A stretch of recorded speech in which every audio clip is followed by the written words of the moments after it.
السلام علیکم ورحمۃ اللہ وبرکاتہ۔ عزیز طلبہ و طالبات، جماعت دہم پہلا سبق حضرت سلمان فارسی رضی اللہ تعالیٰ عنہ، اس کی مشقی سرگرمیاں انشاءاللہ آج ہم حل کریں گے۔ سب سے پہلی سرگرمی آپ کو دی گئی ہے رواں خاکہ مکمل کرنا ہے۔ تو رواں خاکے میں آپ کا حضرت سلمان فارسی رضی اللہ تعالیٰ عنہ سے متعلق معلومات پوچھی گئی ہے۔ سب سے پہلے پہلا نام، تو حضرت سلمان فارسی رضی اللہ عنہ کا پہلا نام ماہویہ تھا، جو آپ پڑھ چکے ہیں سبق میں۔ دوسرا نام سلمان تھا، اور ان کے والد کا نام یوزخشان، اور سکونت ہرمز کے مقام پر ان کی سکونت تھی، وہاں رہتے تھے۔ اس کے بعد حضرت سلمان فارسی رضی اللہ تعالیٰ عنہ سے متعلق ایک اور خاکہ آپ کو مکمل کرنا ہے۔ جائے پیدائش، کہاں پیدا ہوئے تھے؟ ہرمز میں پیدا ہوئے۔ خاندان کون سا تھا؟ تو مجوسی خاندان، مجوسی آپ کو لکھنا ہے۔ علاقہ کون سا تھا؟ اصفہان کا علاقہ تھا۔ اور ناظم اعلیٰ کہاں کے ہوئے؟ مدائن کے ناظم اعلیٰ بنائے گئے، تو مدائن لکھنا ہے آپ کو۔ اس طرح سے آپ کو یہ مکمل کرنا ہے۔ پھر اس کے بعد آپ کو یہ دیا ہوا ہے رضی اللہ عنہ والا نشان آپ کو دیا ہوا ہے، تو اس کا فقرہ اور اس کے معنی لکھیے۔ تو آپ کو کیا کرنا پڑے گا؟ پہلے رضی اللہ عنہ پورا آپ لکھیں، جیسے یہ تو صرف علامت بنی ہوئی ہے، آپ پورا رضی اللہ عنہ لکھیں، اور اس کے بعد اس کے معنی آپ لکھیں گے کہ اللہ ان سے راضی ہوا۔ تو یہ اس طرح سے آپ اس کو لکھیں گے، اس کے معنی۔ والد کے برہم ہونے اور حضرت سلمان رضی اللہ تعالیٰ عنہ کو بیڑیاں پہنانے کا سبب تحریر کیجیے۔ تو آپ کے یہ اقتباس میں صاف طور پر موجود ہے، آپ دیکھ رہے ہیں یہاں پر حضرت سلمان فارسی رضی اللہ عنہ کے والد نے کسی کام کے لیے انہیں کھیت میں جانے کے لیے کہا۔ نیچے سے 5ویں لائن، یہاں سے لے کر آپ یہاں سے لے کر آپ بیڑیاں ڈال دی تک پورا آپ لکھ دیں گے، یا برہم ہوئے تک، اس سے پہلے تک آپ لکھ لیں، تو آپ کو برہم ہونے کا سبب معلوم ہو جائے گا کہ انہوں نے ان کو کھیت میں جانے کے لیے کہا تھا، لیکن بیچ میں گرجا گھر تھا، وہ وہیں رک گئے، اور ان کو ان کا طریقہ عبادت پسند آیا۔ یہ بات انہوں نے اپنے والد کو بتائی تو ان کے والد برہم ہوئے۔ اس طرح آپ کو پورا جواب لکھنا ہے وہاں سے۔ حضرت سلمان فارسی رضی اللہ تعالیٰ عنہ نے کہ کھجوروں والی سرزمین تک پہنچنے کے مراحل اپنے الفاظ میں لکھیے۔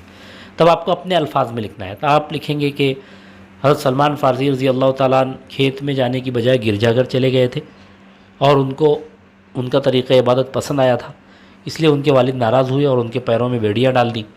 کسی طرح حضرت سلمان فارسی رضی اللہ تعالیٰ عنہ نے ان بیڑیوں سے آزاد ہوئے، اور ایک قافلہ، یہودیوں کا ایک قافلہ جو ملک شام جا رہا تھا، اس قافلے میں وہ شامل ہو گئے۔ عیسائیوں کے قافلے میں وہ شامل ہو گئے۔ یہاں پر تذکرہ ہے اس کا کہ وہ ایک عیسائی قافلے کے ساتھ ملک شام چلے گئے۔ تو آپ لکھیں گے کہ ایک عیسائی قافلے کے ساتھ ملک شام چلے گئے، اور وہاں مختلف راہبوں کی خدمت انہوں نے کی، اور کئی علاقوں میں اصفہان سے شام، نینوا اور اموریہ تک سینکڑوں میل کا انہوں نے سفر طے کیا، اور بالآخر اموریہ کے راہب نے جب ان کو بتایا کہ ایک نبی آنے والے ہیں جو کھجوروں والی سرزمین کی طرف ہجرت کریں گے، تو پھر وہ اس سرزمین تک جانے کے لیے بے چین ہو گئے، اور انہوں نے ایک عربوں کا قافلہ اموریہ میں آیا ہوا تھا، تو ان کے ساتھ وہ ہو لیے، اور عربوں کے اس قافلے نے ان کو ایک یہودی کے ہاتھ بھیج دیا، اور پھر اس یہودی نے ان کو مدینے کے ایک یہودی کے ہاتھ بھیج دیا۔ تو اس طرح وہ کھجوروں والی سرزمین تک پہنچ گئے۔ آپ کو یہ پورا لکھنا ہے۔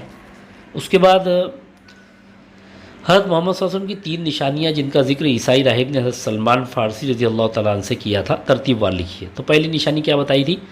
کہ وہ صدقے کا مال نہیں کھائیں گے۔ دوسری نشانی بتائی تھی کہ وہ ہدیہ قبول کریں گے، اور تیسری نشانی بتائی تھی کہ ان کے دونوں شانوں کے درمیان مہر نبوت ہوگی۔ تو یہ تینوں نشانیاں ترتیب سے اس کا آپ کو ذکر کرنا ہے۔ حضرت سلمان فارسی رضی اللہ تعالیٰ عنہ کے ساتھ رشتہ مواخات میں بننے والے صحابی کا نام تحریر کیجیے۔ تو ابو درداء رضی اللہ تعالیٰ عنہ یہ رشتہ مواخات میں بندھے تھے حضرت سلمان رضی اللہ تعالیٰ عنہ کے ساتھ۔ حضرت سلمان رضی اللہ تعالیٰ عنہ کا رسول اللہ صلی اللہ علیہ وسلم کی تینوں نشانیوں کو پرکھنے کا طریقہ لکھیے۔ انہوں نے کیسے پہچانا جانچا تو ایک مرتبہ وہ اللہ کے رسول صلی اللہ علیہ وسلم کی مجلس میں حاضر ہوئے اور انہوں نے یہ کہہ کر کھجوریں پیش کی کہ یہ صدقے کا مال ہے، تو آپ نے خود نہیں کھایا بلکہ اپنے صحابہ کو کھلایا۔ تو اس طرح سے پہلی نشانی صحیح ثابت ہوئی کہ آپ صدقے کا مال نہیں کھائیں گے۔ اس کے بعد دوسری مرتبہ وہ حاضر خدمت ہوئے، کھجوریں پیش کیں اور کہا کہ یہ ہدیہ ہے، تو آپ صلی اللہ علیہ وسلم نے نہ صرف اسے قبول فرمایا بلکہ اس میں سے آپ نے خود بھی کھایا اور صحابہ کو بھی کھلایا۔ دوسری نشانی بھی صحیح ثابت ہوئی کہ آپ ہدیے کا مال کھائیں گے۔ اور تیسری نشانی انہوں نے اس طرح تیسری نشانی کو پرکھا کہ ایک مرتبہ وہ پشت کی جانب محفل میں بیٹھ گئے اور جب ہوا سے کپڑا سرکا اور انہوں نے مہر نبوت کو دیکھا تو وہ فوراً اس سے چمٹ گئے اور انہوں نے اللہ کے رسول صلی اللہ علیہ وسلم اس مہر نبوت کو بوسہ دیا اور دیر تک روتے رہے۔ اس طرح سے انہوں نے تینوں نشانیوں کو پرکھا۔ اس کے بعد اہل خانہ کے تعلق سے حضرت سلمان فارسی رضی اللہ تعالیٰ عنہ نے حضرت ابو درداء رضی اللہ عنہ کو جو تاکید کی اسے لکھی۔ اہل خانہ نے گھر والوں کے تعلق سے، تو گھر والوں کے تعلق سے حضرت سلمان فارسی رضی اللہ تعالیٰ عنہ نے حضرت ابو درداء رضی اللہ عنہ سے کہا کہ جس طرح تم پر اللہ کے حقوق ہیں اسی طرح بیوی بچوں کے بھی تم پر حقوق ہیں۔ تو اس طرح سے انہوں نے ان کو تاکید کی۔ ابتدائی اسلامی جنگوں میں حضرت سلمان فارسی رضی اللہ عنہ کے شامل نہ ہونے کا سبب لکھی ہے۔ تو ابتدائی اسلامی جنگوں میں حضرت سلمان فارسی رضی اللہ تعالیٰ عنہ یہودی کے غلام تھے، اس لیے اس میں شریک نہ ہو سکے۔ حضرت رسول اکرم صلی اللہ علیہ وسلم نے حضرت سلمان فارسی کے لیے جو جملے کہے انہیں نقل کیجیے۔ تو اب آپ یہ احتیاط سے نقل کریں گے کیونکہ اللہ کے رسول کے جملے نقل کرنا ہے۔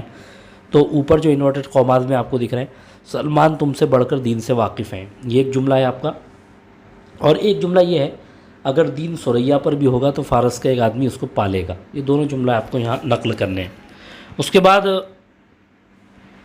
آپ سے پوچھا گیا ہے کہ غزوہ خندق کے موقع پر حضرت سلمان فارسی رضی اللہ عنہ کے کردار پر روشنی ڈالیے، تو آپ کہیں گے کہ غزوہ خندق کے موقع پر حضرت سلمان فارسی رضی اللہ تعالیٰ عنہ نے بہت اہم کردار ادا کیا اور انہی کے مشورے پر خندق کھودی گئی اور وہ اسی خندق کے نتیجے میں دشمن مدینے کے اندر داخل نہ ہو سکا اور اس کو وہیں سے پسپا ہو کر بھاگنا پڑا۔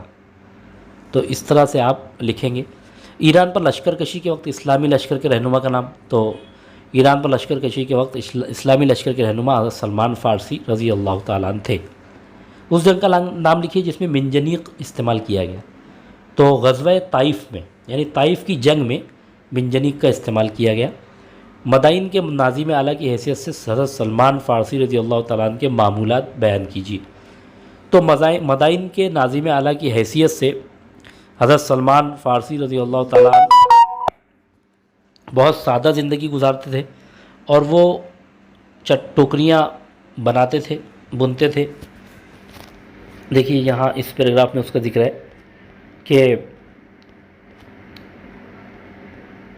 حضرت عمر فاروق رضی اللہ عنہ کے زمانے میں انہیں مدائن کا ناظم اعلیٰ بنایا گیا، تو وہ کھجور کے باغ میں پیڑوں کے سائے تلے ٹوکریاں اور چٹائیاں بنتے رہے اور حکومت سے جو عطیہ ملتا تھا وہ اس کو نہیں لیتے تھے اور روزانہ 3 درہم کماتے تھے اور 1 درہم میں ٹوکریاں بنانے کے لیے کھجور کے پتے خریدتے، 1 درہم گھر میں خرچ کرتے اور 1 درہم خیرات کر دیتے تھے۔ یہی ان کے معمولات تھے۔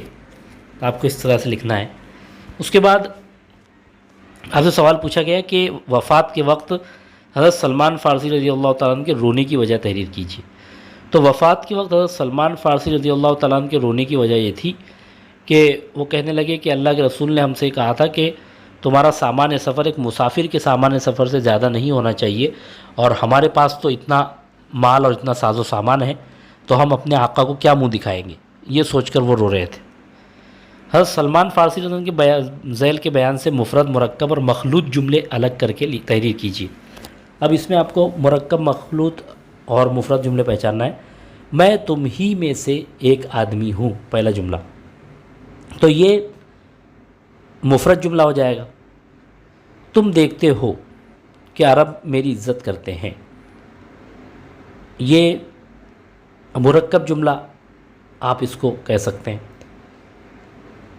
اگر تم اسلام لے آئے تو تمہارے لیے ویسے ہی حقوق ہوں گے جیسے ہمارے لیے ہیں. یہ مخلوط جملہ ہے. تم پر وہی احکام واجب ہوں گے جو ہم پر ہیں. یہ بھی مخلوط جملہ ہے. اس کے بعد ذیل کے الفاظ کے لیے سبق سے ایک لفظ تلاش کر کے لکھیے. آگ کو پوجنے والے، مجوسی آ جائے گا. قلعے کے اطراف حفاظت کے لیے کھودے جانے والی کھائی، یہ خندق. تانبے یا پیتل کا تشت، تسلا. اور جنگ جس میں آپ نے شرکت کی، اس کو غزوہ کہتے ہیں. تو اس طرح سے آپ کو لکھنا ہے. اس کے بعد آپ کو دیے ہوئے پیراگراف کا خلاصہ لکھنا ہے. کون سا پیراگراف دیا گیا؟ حضرت عمر فاروق رضی اللہ عنہ کا یہ وہ دور تھا جس میں غلاموں کو ملکوں کا حکم رہا. یہاں سے لے کر ایک بڑا پیالہ اور ایک تسلا تھا، یہاں تک آپ کو پورا لکھنا ہے. جیسے حضرت عمر فاروق کا یہ وہ دور تھا، یہاں سے لے کر پورا آپ کو یہاں تک کا ایک اقتباس کا خلاصہ لکھنا ہے. تو خلاصے میں آپ کو بہت مختصر لکھنا ہوتا ہے. اب یہ اگر 10 لائن ہیں تو آپ کو 3-4 لائن میں اس کا خلاصہ بیان کر دینا ہے. تو آپ لکھیں گے کہ حضرت عمر فاروق رضی اللہ عنہ کے زمانے میں حضرت سلمان فارسی رضی اللہ عنہ کو مدائن کا ناظم اعلیٰ بنایا گیا. وہ بہت سادہ زندگی گزارتے تھے، چٹائیاں اور ٹوکریاں بنتے تھے، 3 درہم میں اپنا گزارا کرتے تھے. اور وفات کے وقت وہ اپنے سامان کی زیادتی پر رونے لگے. سن 33 ہجری میں وہ دنیا سے رخصت ہوئے. 80 سال کی عمر میں دنیا سے رخصت ہو گئے.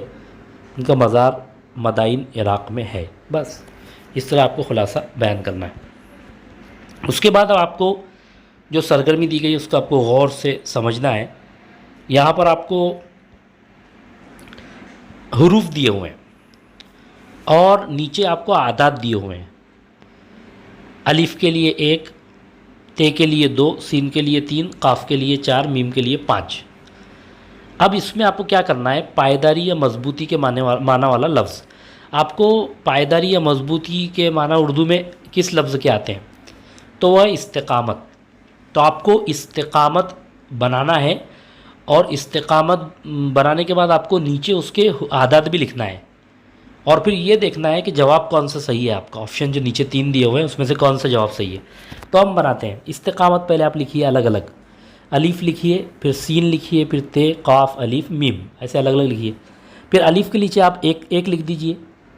پھر سین کے نیچے 3 لکھ دیجئے. استقامت میں دوسرا حرف سین ہے تو آپ سین لکھیں اور اس کے نیچے 3 لکھ دیں. تو ہمارا پہلا کیا بن گیا؟ 1 3. اور پھر قاف کا 4 ہے. تو اس یعنی 1 کا الف کا 1، سین کا 3، تے کا 2. اس تے تو الف سین تے 1 3 2. اب آپ ابھی سے تلاش کر سکتے ہیں. یہاں پر یہ 3 آپشن میں آپ دیکھیں 1 3 2 کون سا آپشن صحیح ہے. تو دوسرے والا جو آپ کو نظر آ رہا ہے 1 3 2، اس میں یہ آپشن صحیح ہے. استقامت اسی سے بنے گا. تو اس طرح آپ کو یہ حل کرنا ہے. جیسے ابھی اسلامی جنگ جس میں آپ صلی اللہ علیہ وسلم نے حصہ لیا، اس مفہوم کا لفظ یہ تو غزوہ ہے. تو غزوہ میں آپ پہلے کیا کریں گے؟ اس کو ترتیب سے لکھیں گے، غین زے واو ہے. اس کے بعد آپ اس کے نمبر، اس کے اعداد نیچے لکھیں گے. غین کے لیے 2، زے کے لیے 1، واو کے لیے 3. اب دیکھو 2 1 3 کون سا آپشن صحیح آئے گا؟ نیچے سے تیسرا جو ہے، بلکہ تیسرا آپشن 2 1 3 والا یہ درست ہے. تو اس طرح سے آپ یہ تمام سرگرمیاں حل کریں اچھی طرح سے، اپنی کاپی میں نوٹ بھی کریں. بہت بہت شکریہ. السلام علیکم ورحمۃ اللہ وبرکاتہ.